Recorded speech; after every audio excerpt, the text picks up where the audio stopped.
ଆଉ ପ୍ରାର୍ଥନା ବୋଲାଯାଏ, ମନ୍ତ୍ର ଉଚ୍ଚାରଣ କରାଯାଏ। ଖାଲି ସେତିକି ନୁହଁ, ଏଇ ମା ହଉଛନ୍ତି ଆଦିମାତା ଆଦ୍ୟା ଶକ୍ତି, ଯିଏ ସବୁ ଭଗବାନ ମାନଙ୍କୁ ଜନ୍ମ ଦେଇଛନ୍ତି, ଦେବାଦେବୀ ମାନଙ୍କୁ ଯିଏ ଜନ୍ମ ଦେଇଛନ୍ତି, ଆମ ମାନଙ୍କୁ ଯିଏ ଜନ୍ମ ଦେଇଛନ୍ତି, ଗଛ ଲତା ପଶୁ ପକ୍ଷୀ, ମାଟି ପାଣି ପବନ ଅଗ୍ନି ଆକାଶ, ଏ ସମସ୍ତଙ୍କୁ ଯିଏ ସୃଷ୍ଟି କରିଛି ସେ ହଉଛନ୍ତି ଏଇ ମା।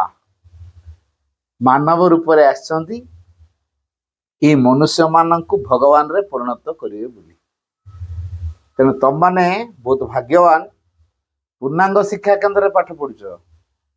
କାରଣ ପୂର୍ଣ୍ଣାଙ୍ଗ ଶିକ୍ଷା କେନ୍ଦ୍ରରେ ଯିଏ ପାଠ ପଢେ ତାକୁ ମା କଣ କରନ୍ତି? କୃପା କରନ୍ତି, ତାଙ୍କରି ଧାରାରେ ତାକୁ ଗଢନ୍ତି। ଭବିଷ୍ୟତରେ ଗୋଟେ ସ୍ୱର୍ଗ ଏଠି ତିଆରି ହବ, ଗୋଟେ ଦିବ୍ୟ ମାନବ ଏଠି ତିଆରି ହବ ଏବଂ ସଂସାରରେ ଭଗବାନଙ୍କ ଚେତନା କାର୍ଯ୍ୟକାରୀ ହବ।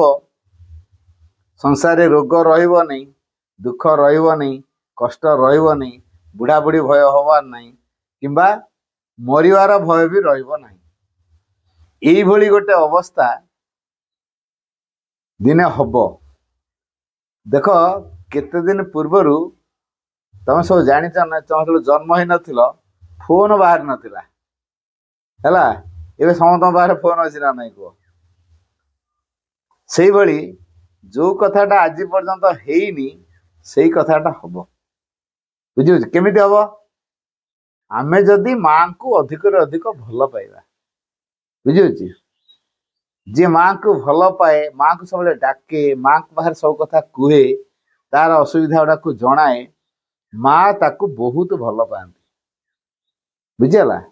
ଫୁଲ ଧୂପ ଦରକାର ନାହିଁ, ମାଙ୍କ ଫଟୋଟେ ତ ରଖିପାରିବା ଘରେ, ସେ ଫଟୋକୁ ତ ଚାହିଁ ପାରିବା, ଦେଖିପାରିବା, ମାଙ୍କ ଆଖି ସହିତ ଆଖିକି ତ ମିଶେଇ ପାରିବା, ତାପରେ ମା ସହିତ କଥା ହବା। ମା, ମୁଁ ତୋ ପିଲା, ମୋର ଯାହା ଅସୁବିଧା ମୁଁ ତତେ ଜଣେଇବିନି ଆଉ କାହାକୁ ଜଣେଇବି? ତମମାନେ ତମର ଦେହ ପା ଭଲ ମନ୍ଦ, ଆଜି ପାଠ ପଢା ପାଇଁ ଯାହା ଦରକାର, କାହାକୁ ମାଗୁଛ? ତମ ମା କୁ କହୁଛ। ତମ ମା ତମ ଘରେ ସବୁ କଥା ବୁଝନ୍ତି ନା ନାଇଁ? ବୁଝନ୍ତି ତ? ତମକୁ ଯଦି ଜ୍ୱର ହେଇଛି ତମ ସେବା କିଏ କରନ୍ତି? ତମ ମା କରନ୍ତି। ତମ ଖାଇବାକୁ କିଏ ଦେଇଛନ୍ତି? ତମ ମା। ତମ ଘରେ ରୋଷେଇ କିଏ କରନ୍ତି? ତମ ମା। ତମକୁ ଚାଲିବା କିଏ ଶିଖେଇଛି? ତମ ମା। ତମ କଥା କହିବା କିଏ ଶିଖେଇଛି? ତମରି ମା। ତେଣୁ ମା ଠୁ ବଳି ଆଉ ଅଧିକ ଆତ୍ମୀୟ କେହି ନୁହନ୍ତି, ଅଧିକ ନିଜର କେହି ନୁହନ୍ତି। ମା ଯେତେ ତ୍ୟାଗ କରିପାରେ ଆଉ କେହି ସେତେ ତ୍ୟାଗ କରିପାରନ୍ତି ନାହିଁ। ଇଏ ତ ମାନୁଷୀ ମା ଏତିକି କରୁଛି, ଇଏ ତ ଦିବ୍ୟ ଜନନୀ। ତେଣୁ ଦିବ୍ୟ ଜନନୀ କେତେ କଣ ନ କରୁଥିବେ? ବୁଝିହଉଛି? ତେଣୁ ସମସ୍ତଙ୍କ କଥା ବୁଝୁଛନ୍ତି। ଗଛ ଲତା ପଶୁ ପକ୍ଷୀ ଜୀବଜନ୍ତୁ ସମସ୍ତଙ୍କ କଥା ବୁଝୁଛନ୍ତି। ଦେବତା ମାନଙ୍କ କଥା ବି ବୁଝୁଛନ୍ତି, ଅସୁର ମାନଙ୍କ କଥା ବି ବୁଝୁଛନ୍ତି, ଭୂତପ୍ରେତ ମାନଙ୍କ କଥା ବି ବୁଝୁଛନ୍ତି, ମଣିଷ ମାନଙ୍କ କଥା ବି ବୁଝୁଛନ୍ତି। ଆକାଶରେ ଯୋଉ ତାରା ମାନଙ୍କୁ ଦେଖୁଛେ, ସୂର୍ଯ୍ୟକୁ ଦେଖୁଛେ, ଚନ୍ଦ୍ରକୁ ଦେଖୁଛେ, ତାକୁ ମଧ୍ୟ ସେ କ୍ରିୟାଶୀଳ କରାଉଛନ୍ତି। ତାଙ୍କ ଶକ୍ତି ନହେଲେ ସଂସାରରେ କିଛି କଥା ହବନି। ତେଣୁ ମାକୁ ଡାକିବା ଦରକାର କି ନାହିଁ? ଡାକିବ ନା? ଆଚ୍ଛା, ଦେଖ ମାଙ୍କୁ ଡାକିଲେ କଣ ହୁଏ, ମୁଁ କେତେଟା କଥା ସତ ସତ ଘଟଣା କହିବି। ବୁଝିଗଲା? ଗୋଟେ ଛୋଟିଆ ଛୁଆ, ସିଏ ଗୋଟେ ପୂର୍ଣ୍ଣାଙ୍ଗ ଶିକ୍ଷା କେନ୍ଦ୍ରରେ ପାଠ ପଢୁଥିଲା। ବୁଝିଗଲା? ମୁଁ ସେ ସ୍କୁଲକୁ ଯାଇଥିଲି, ପିଲାଙ୍କ ସହିତ ମିଶି ଗପ କହିଲି। ତାପରେ ମୋ ପାଖରେ ବ୍ଲେସିଂସ୍ ଥିଲା। ଅଳ୍ପ ପିଲା ଯେହେତୁ ଥିଲେ, ମୁଁ ତାଙ୍କୁ ଗୋଟେ ଗୋଟେ ବ୍ଲେସିଂସ୍ ଦେଇଦେଲି। ମୁଁ ତାଙ୍କୁ କହିଲି, ଏ ବ୍ଲେସିଂସ୍କୁ ପାଖରେ ରଖିବ, ଜମା ଭିଜେଇବ ନାହିଁ, ନଷ୍ଟ କରିବନି, କୋଚାମୋଚା କରିବନି, ସବୁ ସମୟରେ ଟିକେ ମୁଣ୍ଡରେ ଲଗାଉଥିବ ହେଲା। ପ୍ରତିଦିନ ତା ମୁଣ୍ଡରେ ଲଗେଇ ପ୍ରଣାମ କରିବ, କାରଣ ବ୍ଲେସିଂସ୍ ହେଉଛି ମାଙ୍କର ଆଶୀର୍ବାଦ, ପୁଷ୍ପ ପ୍ରସାଦ। ତାପରେ ମାଙ୍କର କଥା ସବୁ କହିଲି, ବହୁତ ଖୁସି ହେଇଗଲା। ଦିନେ ମତେ କହୁଛି ସେ ପିଲା, ଭାଇ ଆପଣ ଆସିଛନ୍ତି, ଆମ ଘରେ ଗୋଟେ ପାଠଚର କରିବା। ମାନେ କୋଉଠି ତମ ଘର? ଭାଇ ଏଇଠୁ 1.5 କିଲୋମିଟର ବାଟ।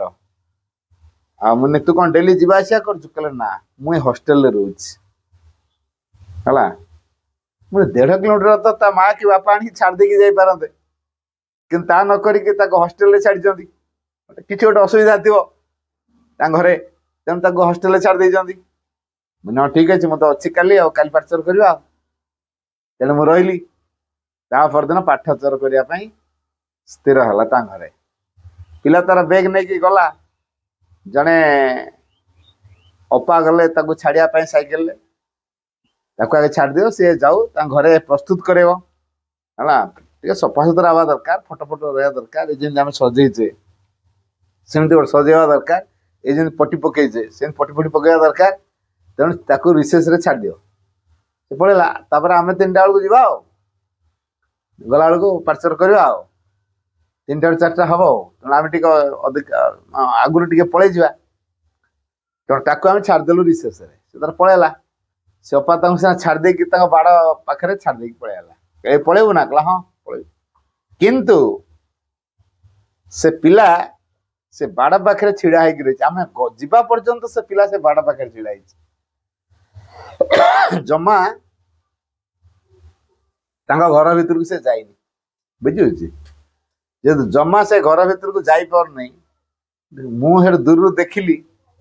ମୁଁ ନିଶ୍ଚୟ କିଛି ଗୋଟେ ଅସୁବିଧା ହେଇଛି, ବୁଝିଗଲା। ତେଣୁ ପିଲାଟା ଯାଉନି। ତେଣୁ ଗୋଟେ ଗଛ ପାଖରେ ଛିଡ଼ା ହେଇକି ମୁଁ ତା ପଛପଟରେ ଲୁଚିକି ରହିଲି।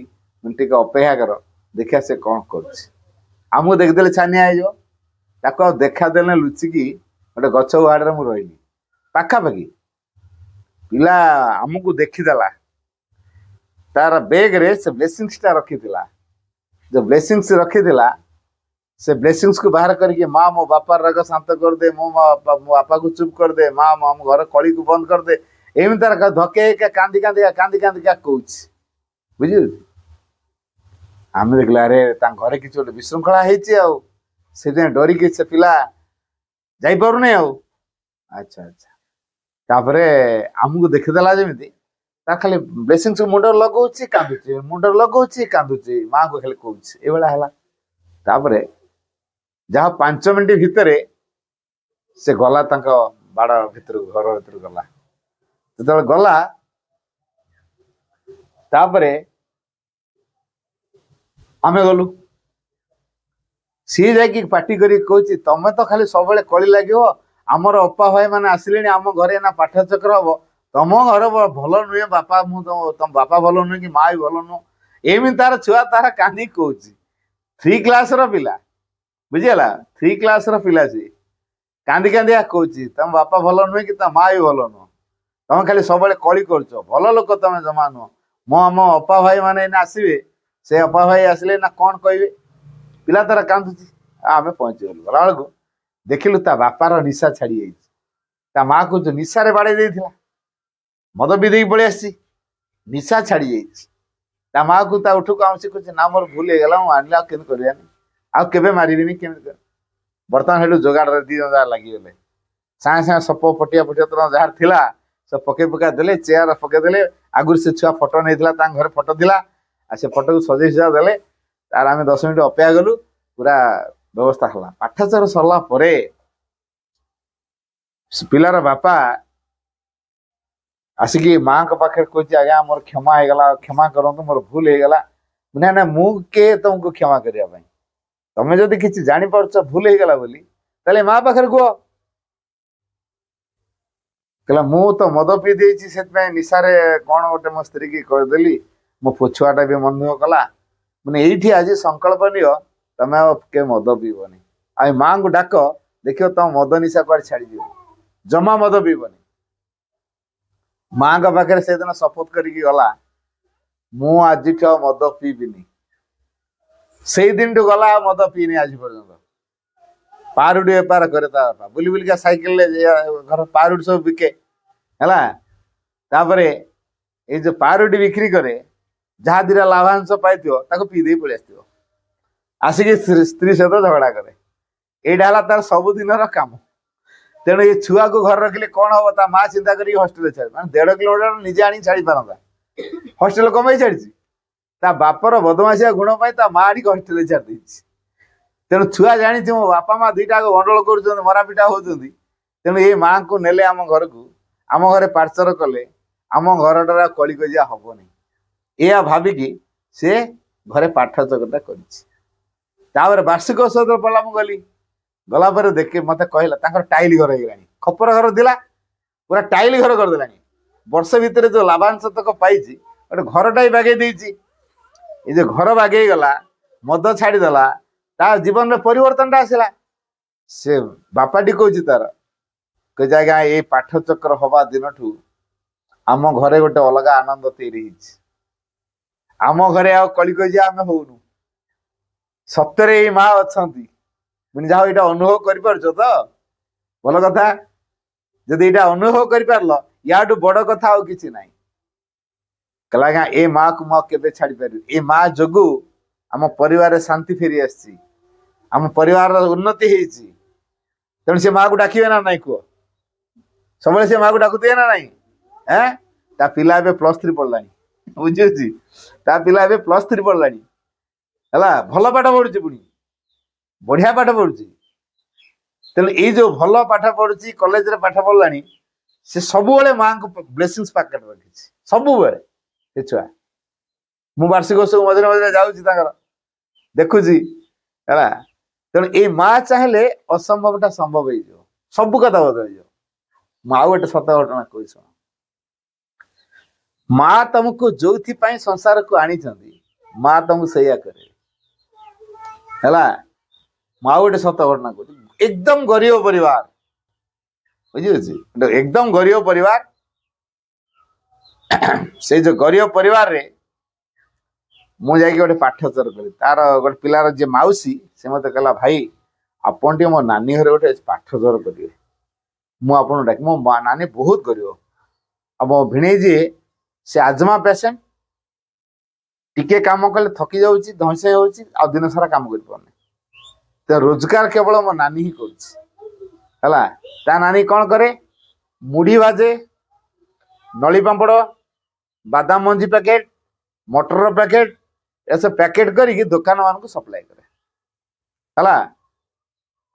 से जहाँ दीटा लाभ हो परिवार चले तार पुओटी झीटी पुओटा पुणी हैंडिक्याप भगवान तो एमती छुआटे पुओटे से हैंडिक्याप माने गोड़ दीटा तले लगुनि से गोड़ को बरा देखिए चली पार नहीं आशाबाड़ी चलुची दीटा काखरे आशाबाड़ी जाकुची आशाबाड़ी के धर धरिका से चलुची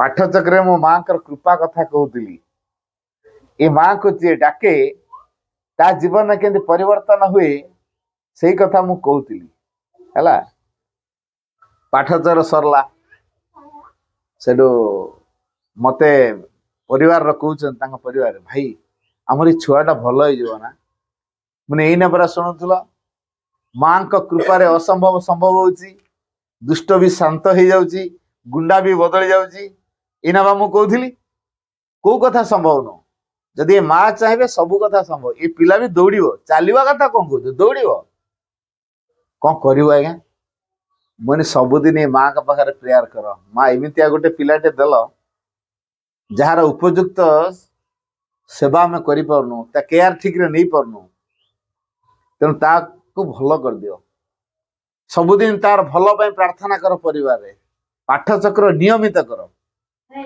तेणु पाठचक्र नियमित कर सबुदिन तापाई प्रार्थना कर देखिव से पिला बदली जाओ सतु सत से मैंने सबुदिन मो कथा मानिकी सकाल संध्या बेले प्रार्थना कर पाठचक्र सबुदिन कर सबुदिन है जेहेतु सबुदिन पाठचर कर जेहेतु सबुदिन पाठचर कर तार किछि वर्ष पर से पिलाटा पढ़ुला षष्ठ श्रेणी मुझे जो जाइली पाठचर करने से षष्ठ श्रेणी पाठ पढ़ुला तार 6-7 वर्ष पर मु गली गला बेलू से +2 सरला +2 सरिया कथा तार किंतु से +2 नक ITI कर गला बेलू देखिली फुल पैंट पिंधि फुल सार्ट पिंधि चलिके आसला आज पाद छुई प्रणाम कला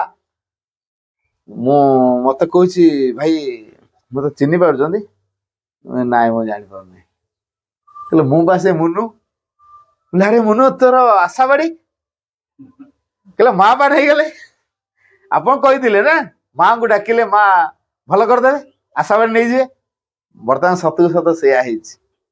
ମା ଆଶାବାଡି ନେଇଯାଇଛନ୍ତି। ମାନେ କଣ କରୁଛୁ? ଆଉ ମେଟ୍ରିକରେ କଣ ରହିଲା? ହଁ ଭାଇ 89% ମାର୍କ ରଖିଲି। ଆଉ ITI କରୁଛି। ମୁଁ କାହିଁ ITI କଲୁ ରେ? 89% ମାର୍କ ରଖିଛୁ, ଭଲ କି ପଢିଲି କାହିଁକି? ପଢିବି କେମିତି? ଆମ ଘର ପାଇଁ ଚାକିରିଟେ ଦରକାର। ମୁଁ ଯଦି ITI ଟା କରିଦେବି, ଏଇ ପାଖାପାଖି କେତେ କମ୍ପାନୀ ସବୁ ଅଛି, କୋଉଠି ଗୋଟେ ଆଗେ ITI ଫିଟର ଭଳିଆ ହେଇକି ଗୋଟେ ଚାକିରିଟେ କରିଗଲେ ତାପରେ ମୁଁ ପଢାପଢି କରିବି। ଆଚ୍ଛା ଆଚ୍ଛା ଆଚ୍ଛା। କିନ୍ତୁ ତାର ବୟସ ଏତେବେଳକୁ ହେଇନି ଚାକିରି ପାଇଁ, ତେଣୁ କୌଣସି ଜାଗାରେ ହଉନି। କହିଲେ ଏବେ କଣ କରିବି? ତୁ +2 ଟା କର, +2 କର, ଚାକିରି ପାଇଁ ଆପ୍ଲାଏ କର। ଆଉ ଭାଇ ଆପଣ କଣ୍ଟାକ୍ଟ ନମ୍ବରଟା ଟିକେ ମତେ ଦେବେ। ମୋ ନମ୍ବର ବି ଦେଲି ତାକୁ।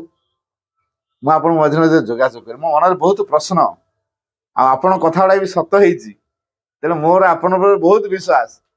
ତେଣୁ ଆପଣ ଟିକେ ନମ୍ବରଟା ଦେବେ, ମୁଁ ଆପଣଙ୍କୁ ମଝିରେ ମଝିରେ ଯୋଗାଯୋଗ କରିବି। ମାନେ ଭଲ କଥା। ତାପରେ ସେଠୁ ନମ୍ବର ଦେଲି, ସେ ମଝିରେ ମଝିରେ ଫୋନ କରେ।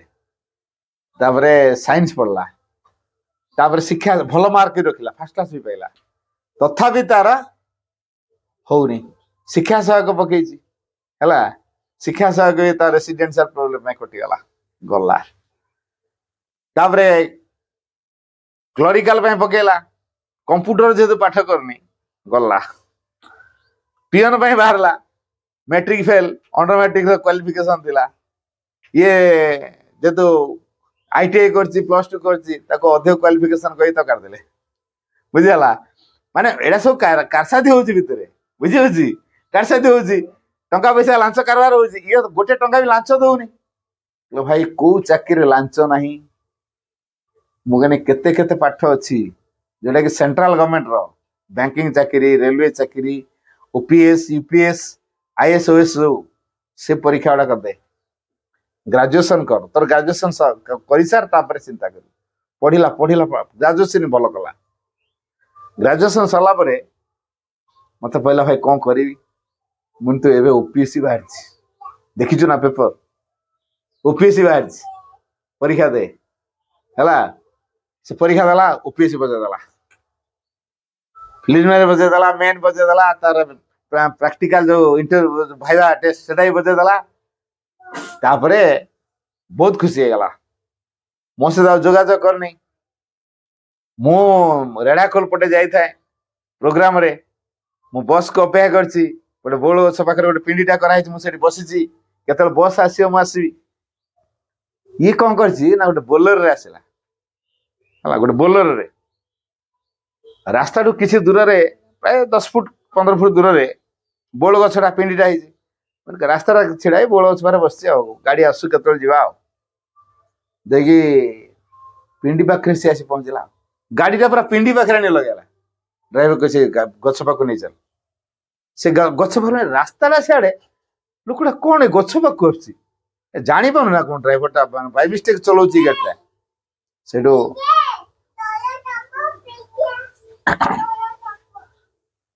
ତାପରେ ଯେହେତୁ ଏଇ ପ୍ରକାର ଭାବରେ ସେ ଗାଡିକି ଆଣିକି ଲଗେଇଲା, କିଏ ସେ ଗାଡିଟାକୁ ଆଣି ମୋ ଗୋଡ ପାଖରେ ଆଣିକି ଠିଆ କରୁଛି। ରାସ୍ତାଟା ସିଆଡେ କଣ ଦେଖିପାରୁନି ନା କଣ? ଗାଡି ଭିତରୁ ଇଏ ବାହାରିଲା, ଗାଡି ଭିତରୁ ବାହାରିକି ଆସିଲା, ଆସିକି ମୋ ପାଦ ଛୁଇଁ ପ୍ରଣାମ କଲା। ପୁରା ହେଲ୍ଦି ବି ହେଇଯାଇଛି, ଡେଙ୍ଗାଡିକି ବି ହେଇଯାଇଛି, ପୁରା ହ୍ୟାଣ୍ଡସମ ଟୋକାଟା ବର୍ତ୍ତମାନ ହେଇଯାଇଛି। ମୁଁ ତାକୁ ଗୋଡରୁ ମୁଣ୍ଡ ଚାହିଁଲି, ମୁଁ ତ ଜଙ୍ଗଲରୁ ଚିହ୍ନି ପାରୁନି, ହେଲା। ସିଏ କିନ୍ତୁ ମୋ ପାଦ ଛୁଇଁ ପ୍ରଣାମ କଲାଣି। ତଥାପି ମୁଁ ଲାଜରେ ପଚାରି ପାରୁନି ତମେ କିଏ ବାବୁ, ଏଇଟା ହେଲା ଅଫେନ୍ସର କଥା। କହିଲା ଭାଇ ମତେ ଚିହ୍ନି ପାରୁଛନ୍ତି? ଦେଖିଲା ମୁଁ ଆଉ କହିପାରୁନି ଯେ ମୁଁ ଚିହ୍ନି ପାରୁନି ବୋଲି। ଦେଖିଲା ଭଳିଆ ଲାଗୁଛି ଆଉ, ହେଲା। ନାଁଟା ମନେ ପକେଇ ପାରୁନି। କହିଲା ଆପଣ ତ ସବୁବେଳେ ଏଇ ମିଷ୍ଟେକ୍ କଲେ, ଆଉ ମତେ ଜମା ଚିହ୍ନି ପାଇଲେନି। ଆଉ ମୁଁ ବା ସେ ମୁନୁ। କହିଲି ଆରେ ମୁନୁ ତୁ କଣ ବୋଲେରୋରେ ବୁଲୁଛୁ?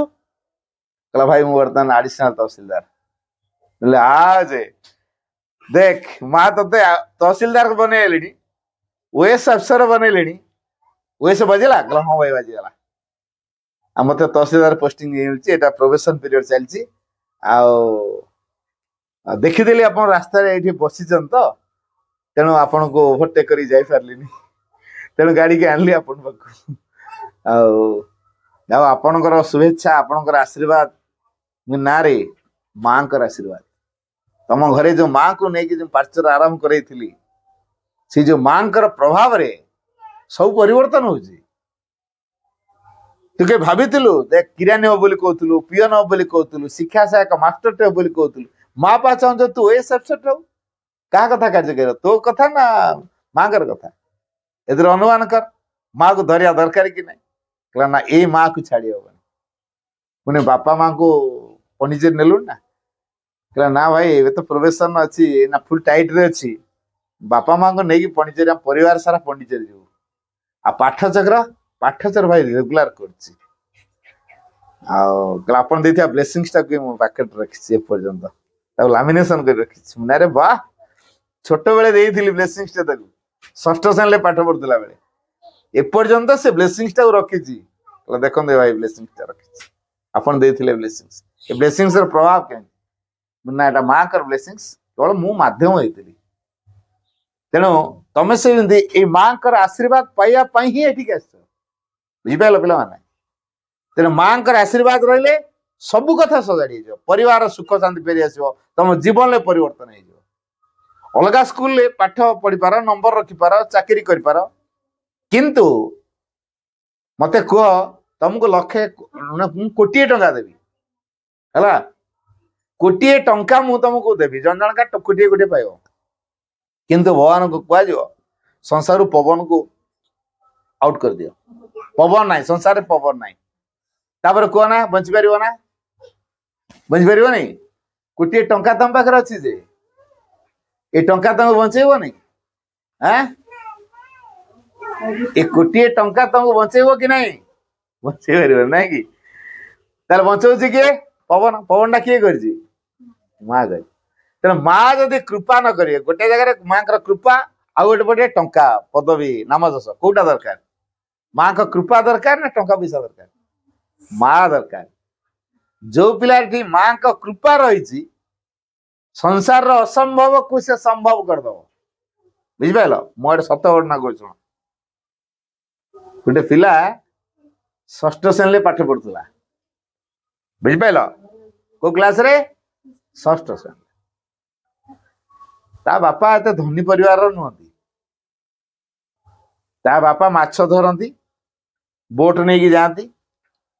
ସେ ମାଛ, କଙ୍କଡା, ଗେଣ୍ଡା, ଶାମୁକା ଯାହା ସେ ଜାଲରେ ପଡିବ ତାକୁ ଧରିକି ଆସିବେ, କୂଳରେ ପକେଇଦେବେ।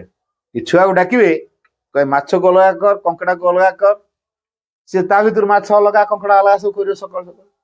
ତାପରେ ସେ ମାଛ କଙ୍କଡା ଝୁଡିରେ ରଖିବେ, ତାକୁ ନେଇକି ବଜାରକୁ ଯିଏ ବିକ୍ରି କରିବେ। ସେଇ ପଇସାରେ ତାଙ୍କ ପରିବାର ଚଳେ। ଏଇଟା ହେଲା ତାଙ୍କ ସବୁଦିନର ଧନ୍ଦା। ସେଇ ଯୋଉ ପିଲାଟି ସବୁବେଳେ ପ୍ରୋଜେକ୍ଟ ବନେଇବାରେ ବ୍ୟସ୍ତ, ସାଇନ୍ସ ପ୍ରୋଜେକ୍ଟ, ନୂଆ ନୂଆ ଜିନିଷ ତିଆରିବାରେ ବହୁତ ଆଗ୍ରହ ତାର। ହେଲେ ତା ବାପା ତାକୁ ନେଇ କୋଉ କାମ ଲଗେଇ ଦଉଛନ୍ତି? ମାଛ ବାଛ, କଙ୍କଡା ବାଛ, ପଙ୍କ ଭିତରୁ। ଦିନେ ବାପା ତାର ଥୋଇ ଦେଇକି ପଳେଇ ଯାଇଛନ୍ତି, ରାଗିକି ସେ ମାଛ କଙ୍କଡା ସବୁ ଫୋପାଡିଲା ଆଉ ହେଲା। ଏ ଫୋପାଡିଆ ଭିତରେ ଗୋଟେ ଗେଟି ରାସ୍ତାରେ ଯାଉଥିବା ଗୋଟେ କାରର କାଚରେ ବାଜିଲା, କାଚଟା ଭାଙ୍ଗିଗଲା। ସେ କାରରେ ଜଣେ ସାହେବ ବସିଥିଲେ। ଡ୍ରାଇଭର ଦେଖିଦେଲା, ଏଇ ଛୁଆଟା ଆଜ୍ଞା ବାଡେଇ ଦେଲା, ଟେକାଟା ଫୋପାଡ଼ି ଦେଲା। ଗାଡିକି ଅଟକେଇଲେ, ଡ୍ରାଇଭର ଆସିଲା, ସାହେବ ମଧ୍ୟ ଆସିଲେ। ଏ ଛୁଆକୁ ଡ୍ରାଇଭର ଧମକଉଛି, ଏଇ କାହିଁ ଟିକେ ଫୋପାଡ଼ିଲୁ କହ? ଆଜ୍ଞା ମୁଁ ଜାଣିକି ଫୋପାଡିନି, ବାଜୁ ବାଜୁକା ବାଜିଗଲା। ଫୋପାଡୁଛୁ ମୁଁ ଏଇନା ଦେଖିଛି, ନାହିଁ କଣ କରୁଛୁ? ସାହେବ କହିଲେ ରହ ମୁଁ ତା ପଚାରେ, ତୁ ସେ ଯୋଉ ଫୋପାଡୁଥିଲୁ କଣ ପାଇଁ? ଆଜ୍ଞା ମୁଁ ପ୍ରୋଜେକ୍ଟ ବନେଇବା ପାଇଁ ମୋର ଇଚ୍ଛା, ମୋ ବାପା ମତେ ପ୍ରୋଜେକ୍ଟ ନ କରି ମତେ ଖାଲି କାଦୁଅରୁ, ପଙ୍କରୁ, ମାଟିରୁ ଏଇ ଯୋଉ କଙ୍କଡା, ଶାମୁକା, ଗେଣ୍ଡା, ମାଛ ଏଇଟା ସବୁ ବାଛିବା ପାଇଁ କହୁଛି। ମୋର ଏଥିରେ ଆଗ୍ରହ ନାହିଁ। ମୁଁ ପାଠ ପଢୁଛି, ମୋର ପ୍ରୋଜେକ୍ଟ ବନେଇବା ପାଇଁ ଆଗ୍ରହ, କିନ୍ତୁ ବାପା ମତେ କରେଇ ଦଉନି। ସେଦିନ ରାଗିକି ସେ ମାଟି, କଙ୍କଡା ସବୁ ଫୋପାଡ଼ି ଦଉଥିଲି, ସବୁଗୁଡାକ ଏକାଥରେ ଫୋପାଡ଼ି ଦଉଥିଲି। ସେଇଥିରୁ ଗୋଟେ ଗେଟି ଥିଲା ଆଜ୍ଞା, ବାଜିଗଲା ଆପଣଙ୍କ ଗାଡିରେ। ମୁଁ ଜାଣିକିରି ଆପଣଙ୍କ ଗାଡି ମାନେ ଆଜ୍ଞା ମତେ ଗୋଡ ଧରୁଛି, କ୍ଷମା ମାଗୁଛି। ଏଇ କଥା ସେ କହିଲା। କହିଲେ ବ୍ୟସ୍ତ ହବ ନା, ମୋ ଗାଡିର କାଚଟା ଭାଙ୍ଗିଗଲା, ଏଇଟା ମୁଁ କାଚଟା ଲଗେଇଦେବି। ତୋ ହୃଦୟଟା ଯୋଉ ଭାଙ୍ଗି ଯାଇଛି ତାକୁ କିଏ ସଜାଡିବ? ଏ ଡ୍ରାଇଭର ଧମକଉଥିଲା, ର। ସାହେବ ଜାଣିକିରି କହିଲେ ର, ତାକୁ ଏତେ ଧମକା ଧମକି କରନା। କହିଲେ ତୋ ହୃଦୟଟା ଯୋଉ ଭାଙ୍ଗି ଯାଇଛି ସେ ହୃଦୟକୁ କିଏ ସଜାଡ଼ିବ? ମୋ କାଚଟା ଗାଡିର କାଚ ଭାଙ୍ଗିଗଲା, ମୋ କାଚଟା ସଜାଡ଼ି ଦେବି, ହେଲେ ତୋ ହୃଦୟରେ ଯୋଉ ଭାଙ୍ଗି ଯାଇଛି ସେଇଟା ତ ସଜାଡ଼ି ହବନି।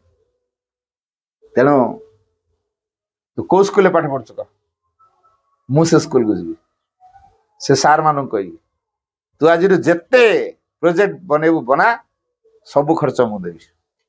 ଚାଲ କୋଉ ସ୍କୁଲରେ ପଢୁଛୁ କହିବି। କହିଦେଲା କୋଉ ସ୍କୁଲ। ସାହେବ ଯାଇକି ସେ ସ୍କୁଲକୁ ପହଞ୍ଚିଗଲେ। ହେଡମାଷ୍ଟର ସାର୍ ମାନଙ୍କୁ ସମସ୍ତେ କହିଲେ ଏ ପିଲା ପ୍ରୋଜେକ୍ଟ ବନେଇବ, ଯେତେ ଖର୍ଚ୍ଚ ମୁଁ ଦେବି, କିନ୍ତୁ ତା ବାପାକୁ ତମେ ପଇସା ପତ୍ର ଦବନି, ତା ପ୍ରୋଜେକ୍ଟରେ ଯେତେ ଖର୍ଚ୍ଚ ତାକୁ ଦବ।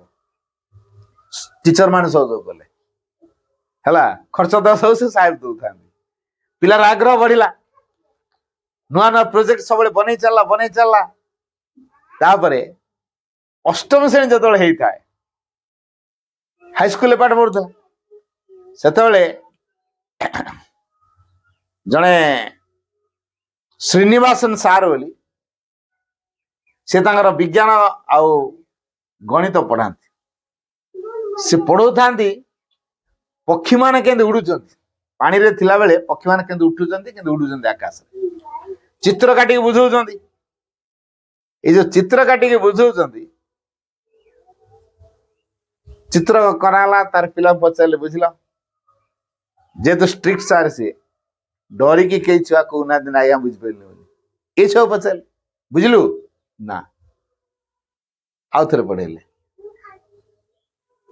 ତାପରେ ପଚାରିଲେ, କହିଲା ନା ବୁଝିଗଲା। ସତ କଥାଟା ସେ କହିଲା, ସାହସର ସହିତ ସତ କଥା କହିଛି। କହିଲା ଆଜି ପାଠ ପଢିବାନି। ସାର୍ କହିଲେ ଆଜି ପାଠ ପଢିବାନି, ଚାଲ ଯିବା ଲେକ୍ ଆଡେ ଯିବା ବୁଲିବା। ସବୁ ଛୁଆଙ୍କୁ ଧରିକି ପାଖରେ ଗୋଟେ ଲେକ୍ ଅଛି, ସେ ଲେକ୍ ଆଡେ ନେଲେ ବୁଲିବା ପାଇଁ। ଏଇ ଯୋଉ ସବୁ ଛୁଆ ଗଲେ ଲେକ୍ ଆଡେ ବୁଲିବା ପାଇଁ, ଲେକ୍ କୁ ବହୁତ ଚଢେଇ ଆସନ୍ତି। ଏଇ ଯୋଉ ବହୁତ ଚଢେଇ ଯୋଉ ଆସନ୍ତି, ସେ ଚଢେଇ ମାନେ କେମିତି ପାଣିରୁ ଉଠୁଛନ୍ତି, କେମିତି ପୋଜିସନ ନଉଛନ୍ତି, କେମିତି ଉଡୁଛନ୍ତି, ପିଲାମାନେ ନିଜେ ପ୍ରାକ୍ଟିକାଲ ଦେଖିଲେ। ତାପରେ ଏ ପିଲା ମୁଣ୍ଡରେ ଢୁକିଲା ମୁଁ ବି ଦିନେ ଚଢେଇ ଭଳିଆ ଆକାଶରେ ଉଡିବି।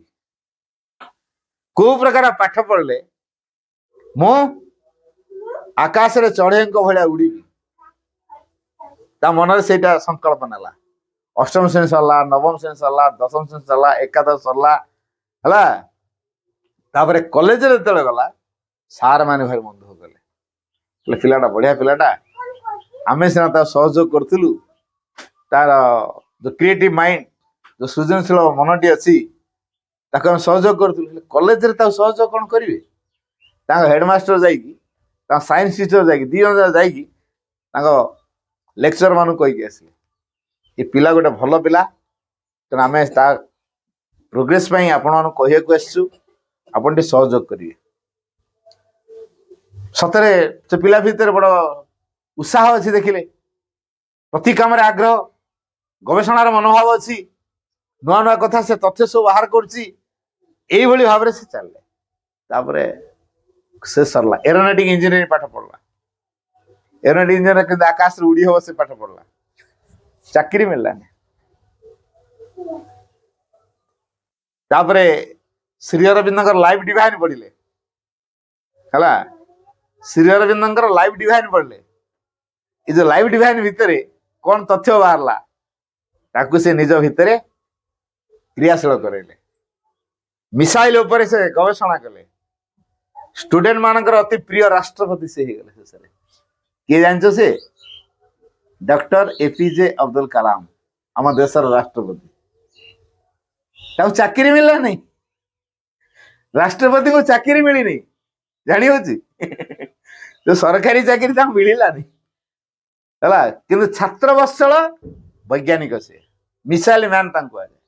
ଛାତ୍ର ମାନଙ୍କୁ ବହୁତ ଭଲ ପାଆନ୍ତି। ସରକାରୀ ଚାକିରି ମିଳୁନି। ବିବେକାନନ୍ଦ ଜଣେ ମେଧାବୀ ପିଲା, ଚାକିରି ପାଇଁ ଖୋଜିଲେ, ମିଳିଲା ନାହିଁ, ହେଲା। କାହିଁକି? ସେ ଅଲଗା କାମ ପାଇଁ ସଂସାରକୁ ଆସିଛନ୍ତି, ଚାକିରି କୋଉଠୁ ମିଳିବ? ବୁଝି ହଉଛି? ଆଉ ଚାକିରି କରିବ, ପଇସା ଆଣିବ, ଘରଦ୍ୱାର କରିବ, ବାହାସାହା ହବ, ଛୁଆ ପିଲା ହେବେ, ତାଙ୍କର ପାଠଶାଠ ପଢିବ, ବାସ୍। ଏଇ ସଂସାରରେ ତ ସମସ୍ତେ ଏଇଆ କରୁଛନ୍ତି। ସେ ତ ସେଇଆ କଲେ। ନାଇଁ, କେତେ ଜଣ ଆସିଥାନ୍ତି ସଂସାରରେ ସମସ୍ତେ ଯୋଉ କାମ କରୁଛନ୍ତି ତାଠୁ ଆହୁରି ମହତ୍ତର, ଉଚ୍ଚତର, ଦିବ୍ୟତର କାମ କରନ୍ତି। ତେଣୁ ସଂସାରରେ ନୂଆ କାମ କରିବା ପାଇଁ ତମମାନଙ୍କୁ ଏଠିକି ଅଣା ହେଇଛି।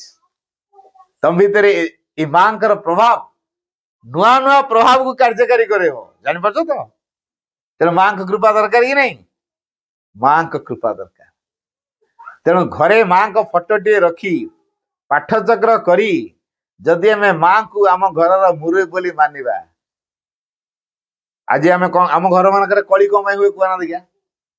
ଟଙ୍କା ପଇସା ପାଇଁ କଳି, ଜମବାଡି ପାଇଁ କଳି, ସୁନାରୁବା ଧନ ସମ୍ପତ୍ତି ପାଇଁ କଳି, ଭାଗବାଣ୍ଟ ପାଇଁ କଳି। ବୁଝିଛି ନାଇଁ? ଏଇ ଯୋଉ କଳି ସବୁ ହଉଛି, ସେ କଳିରୁ ରକ୍ଷା ପାଇବା ପାଇଁ ବାଟ ହଉଛି ଏଇ ମା ଶଙ୍କର ପାଠଚକ୍ର। କେମିତି? ଘରେ ଜମିବାଡି ସହ ଆମେ କରିଛୁ, କହୁଛୁ ନା ଆମେ ମାଲିକ ବୋଲି। ଯୋଉଦିନ ଘରେ ଆମର ପାଠଚକ୍ର ହବ, ମା ହେଇଯିବେ ମୁରବୀ। ଆଚ୍ଛା, ମା ଯଦି ମୁରବୀ ହେବେ ତାହେଲେ ମୁରବୀ ସବୁ କଥା ବୁଝିବେ ନା ନାଇଁ? ଜମବାଡି କଥା କିଏ ବୁଝିବ? ମୁରବୀ। ଦେହପା କଥା କିଏ ବୁଝିବ? ମୁରବୀ। କୋଉ ଝିଅ ବାହା ହବ କିଏ ବୁଝିବ? ମୁରବୀ। କୋଉ ପୁଅ ପାଠ ପଢିବ କିଏ ବୁଝିବ? ମୁରବୀ। ତେଣୁ ମୁରବୀର ସବୁ ଦାୟିତ୍ୱ। ଆମେ ଆଜି ମୁରବୀ ହେଇଛୁ ବୋଲି ଆମେ ସବୁ ଦାୟିତ୍ୱ ମୁଣ୍ଡେଇଛୁ। କିନ୍ତୁ ଘରେ ପାଠଚର କଲେ ମା ଶ୍ରୀଅରବିନ୍ଦ ହେଇଯିବେ ମୁରବୀ। ବୁଝିଗଲା? ଯେତେବେଳେ ମା ଶ୍ରୀଅରବିନ୍ଦ ମୁରବୀ ହେଇଯିବେ, ତାହେଲେ ଆମେ ସେ ଘରର କଣ ହେଇଯିବା? ଆମେ ସେ ଘରର ସେବକ। କୋଉ ଘରର ସେବକ ହବା? ମାଙ୍କ ପରିବାରର ସେବକ ହବା। ହେଲା? ଯଦି ମାଙ୍କ ପରିବାରରେ ଆମେ ସେବକ ହେଲୁ, ମା କୃପା କରିବେ। ମାଲିକ ହେଲେ କୃପା କରିବେନି, ଏଇଟା ଭଲ କି ମନେ ରଖିବା। ମାଙ୍କ ଘରର ସେବକ ହେଲେ ମା ଆମକୁ କୃପା କରିବେ। ଆଉ ଯଦି ଆମେ ମାଲିକ ବୋଲି ବୁଝି ଦେଲେ ସଇଲା, ଆଉ କୃପା ପାଇବାନି। ତେଣୁ ସବୁବେଳେ ସେବକର ଭାବ ରଖିବା, ସେବା କରିବାର ଭାବ ରଖିବା। ଏଇ ଭାଇ ବାପା ମାନେ ଲାଗିକି ମାଙ୍କ ସେବା କରୁଛନ୍ତି। ହେଲା? ଭାଇ ବାପା ମାନେ କେତେ କଷ୍ଟ କରୁଛନ୍ତି। ଏଟା ସେବା କରୁଛନ୍ତି ନା କଣ ଚାକିରି କରୁଛନ୍ତି? ଏଠି ଏଠି ମାନେ ଚାକିରି କରୁନାହାନ୍ତି, ସେବା ଦଉଛନ୍ତି, ମାଙ୍କ ସେବା କରୁଛନ୍ତି। ଛୁଆଙ୍କ ସହିତ ମିଶୁଛନ୍ତି, ଛୁଆଙ୍କୁ ଗପ କହୁଛନ୍ତି, ଛୁଆଙ୍କୁ କେମିତି ମାଙ୍କ ପ୍ରତି ଆକୃଷ୍ଟ କରାହବ ସେ ବାଟ ବାହାର କରୁଛନ୍ତି, ପାଠ ଦି ଅକ୍ଷର ପଢଉଛନ୍ତି, ପାଠ ପଢା ମାଧ୍ୟମରେ ମାଙ୍କ ସହିତ ସମ୍ପର୍କିତ କରୁଛନ୍ତି। ଏଇଟା ହଉଛି ସେବା। ସେମିତି ଆମ ଘରେ ଯଦି ଆମେ ପାଠାଚାର କରିବା, ଘରର ମୁରବୀ ବୋଲି ମାଙ୍କୁ ମାନିବା, ତେଣୁ ପ୍ରତିଦିନ ସକାଳୁ ଉଠିଲେ ଆଗେ କହିବା, ପ୍ରଭୁ ଆଜି ମୁଁ କୋଉ କାମ କରିବି? ମତେ ଆଜି ତମେ ପରିଚାଳିତ କର, ତମ ସେବାରେ ମତେ ନିୟୋଜିତ କରାଅ। ଏଇଭଳି ଭାବନା ଆସିବ। ଘରେ ଯଦି ପାଠଚକ୍ର ହୁଏ, ଘରେ ପାଠଚର କଲେ ଆମ ଘରକୁ କଳି ହୁଏନି। କାହିଁ ଜାଣିଛ? ପାଠଚାର କଲେ ଏଇ ମାଙ୍କର ଯୋଉ ପ୍ରଭାବ ଘର ଭିତରେ କ୍ରିୟାଶୀଳ ହୁଏ।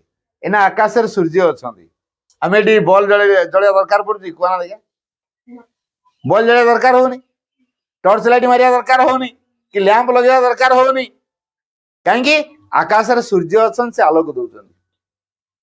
ସେଇଭଳି ଆମ ଭିତରେ ଯୋଉ ଆଲୋକଟି ଅଛି ମି ମି ହେଇକି ଜଳୁଛି, ପାଠଚାର କଲେ ସେଇ ଜଳୁଥିବା ବତିଟି ଅଧିକରୁ ଅଧିକ ଜଳନ୍ତା ହେଉଠେ। ଦୀପରେ ଘିଅ ଦିଆ ହେଇଥାଏ, ଗୋଟେ ବଳିତାଟେ ଜଳୁଥାଏ। ଯଦି ଘିଅ ସରିଯିବ କଣ ହବ? ବଳିତାଟା ପୋଡିଯିବ ନା ନାଇଁ? ଯଦି ବାରମ୍ବାର ଘିଅ ଦିଆ ହଉଥିବ ତାହେଲେ ସେ ବଳିତା ସେମିତି ଜଳୁଥିବ। ସେମିତି ବାରମ୍ବାର ବାରମ୍ବାର ପାଠଚକ୍ର କଲେ ଆମ ଭିତରର ଯୋଉ ଦିବ୍ୟ ଜ୍ଞାନ ଅଛି ତାକୁ ଜ୍ୟୋତି ବୋଲି କୁହାଯାଏ।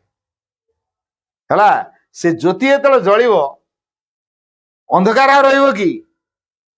ଅନ୍ଧକାର ଜାଗାରେ ଗୋଟେ ଲାଇଟ୍ ମୁଁ ଜଳିଦେବି, ଆଉ ଅନ୍ଧାର ରହିବ? କିନ୍ତୁ ଆମ ଭିତରେ ଯୋଉ ଅଜ୍ଞାନତା ଅଛି ତାକୁ ଦୂର କରିବା ପାଇଁ ପାଠଚକ୍ର ସାହାଯ୍ୟ କରିବ। ଆମ ଅଜ୍ଞାନତା ପାଇଁ ମୁଁ ଆଉ ମୋର ଭାବ ହଉଛି ଆମର ଅଜ୍ଞାନତା। ଅଜ୍ଞାନତା କୋଉଟା ଜାଣିଲ? ମୁଁ କରୁଛି ବୋଲି କହିବା, ମୋର ବୋଲି କହିବା। ଏଇ ମୁଁ କରୁଛି, ମୁଁ ମୋର ସବୁ, ଏଇ ମୁଁ ବୋଧ ଆଉ ମୋର ବୋଧ ହଉଛି ଅଜ୍ଞାନତା। ୟାକୁ ଯଦି ଆମେ ଦୂର କରିପାରିବା ତାହେଲେ ଘରେ ଶାନ୍ତି ତିଆରି ହେଇଯିବ। ତେଣୁ କିଏ ଦୂର କରିବ? ଏଟା ଭିତରର ଜ୍ଞାନ। ଭିତର ଜ୍ଞାନ କେମିତି ତିଆରି ହବ? ଏଇ ପାଠଚକ୍ର କଲେ ସେ ଜ୍ଞାନ ଆସିବ। ପାଠଚକ୍ର ନ କରିବା ଯାଏ ଜ୍ଞାନ ଆସିବନି। ଏଇଟା ଭଲ କି ମନେ ରଖିବା, ବୁଝିଗଲା? କାରଣ ଶ୍ରୀ ଅରବିନ୍ଦଙ୍କର ପାଠଚକ୍ର ନୈତିକତାର କାର୍ଯ୍ୟଧାରା ନୁହେଁ, ସିଧାସଳଖ ଆତ୍ମାର କାର୍ଯ୍ୟଧାରା, ଆଧ୍ୟାତ୍ମିକତାର କାର୍ଯ୍ୟଧାରା। ଆମ ଅନ୍ତରାତ୍ମା ଧୀରେ ଧୀରେ ଧୀରେ ଧୀରେ ଫୁଟି ଉଠେ। ଫୁଲ ଗଛ ଦେଖିଛ? ଫୁଲ ଗଛରେ ଯେତେବେଳେ କଢ ବାହାରି ଆସେ, କଢଟା କୋଉ ପ୍ରକାର ଫୁଲ ହବ କଢକୁ ଦେଖି କହିହବ?